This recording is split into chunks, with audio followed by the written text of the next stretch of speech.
We all need it to live, yet many take clean running water for granted.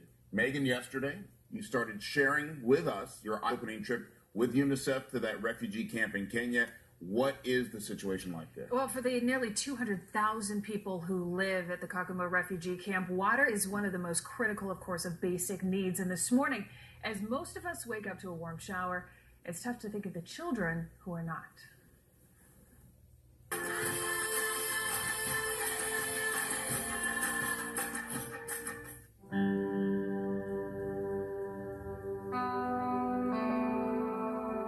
It's been called the Invisible City, but KTLA hopes to change that. Supplies are low. Shedding light on the children of Kakuma and the issues they face to simply survive, like access to water.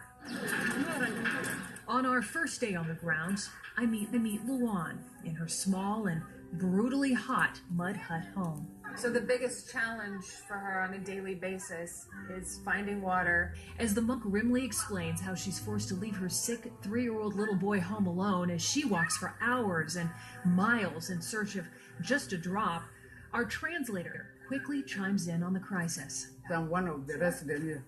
So the condition is now we have 3 tap here, water tap. But even the tap is very near here, but there's no water. The goal is to provide every single person with 5 gallons of water a day, which is about this size. But that doesn't always happen.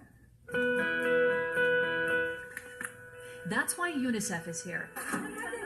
Along the dirt roads, women and kids use donated buckets to care coveted sores. Though in the midst of the country's ongoing drought, an extremely rare downpour. And as the kids revel in the rain, a sadness seems to be washed away, and there is nothing invisible about the hope and resiliency seen and felt here.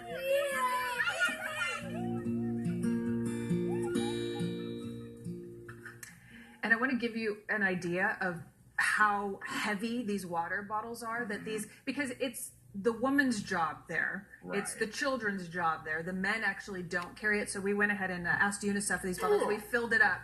But yeah, now this is 5 gallons. Very heavy. I mean, it's extremely heavy. Crazy. And they walk for miles with these. And again, this is, I can't even imagine. It's got to be, I'm guessing, 30 pounds. Minimum 30. Yeah. I would say up to 50. And that's if the water is available. So they're only allowed a certain amount per day. A lot of times they'll walk for miles hoping to get that water, and it's not there. When we were there in one of the areas inside the refugee camp, they hadn't had water for 3 days. 2 quick questions Yes. for you. We did see the taps there when the gentleman was talking about the 3 taps. It's just the water supply goes... It's rationed water. So there's 2 different times a day where they're allowed to go there to the spigot and hopefully get the water they need. But again, it's not always at the same time of day. It's not always there. They're only allowed a certain amount. So it's very spotty. And why do the men not go get the water? It's a cultural thing. It's a cultural thing. It's a cultural That's thing. A frustrating So thing. it's the woman's job and the children's job, and so it's crazy. But here's the deal. The point is why we're doing this, of course, we want to help these people. So a $10 donation to UNICEF will provide clean water for 2 children for an entire year. That's how far your money goes. Yeah, really? With UNICEF. Yes, that's just $10. But here's the deal. If you can't afford to donate $10, you want to donate less, that is great too. Go to ktla.com/UNICEF. You can put in an amount. You can text the word KTLA to 564233. That number, 564233, that spells out UNICEF on your phone. And that will provide a $10 donation that goes directly to UNICEF. By the way, 90% of your donation goes directly to the cause through UNICEF. Right. Yesterday, too, you were talking about for 40 cents, you can get the little packet with all the nutrients. Little meal packet. So spend the money. And the reason why I put, even if it's a couple of bucks, because you know what, it's whatever you can do. Absolutely. I mean, it means the world, obviously. Absolutely, yes. So whatever you can do, we're so appreciative. And those of you who have already given, thank you, thank you, thank you. Coming up tomorrow, we're going to be taking you inside the overcrowded classrooms in Kenya, where students don't have a desk, they don't have paper, they don't have pencils, but still the children of the camp, they love school, and they see education as the only way to break free. After going in there, I kept thinking, gosh, when I was a kid, I wish I would have seen this, because you appreciate so much. Those children want so much to learn, and they have such a passion for it.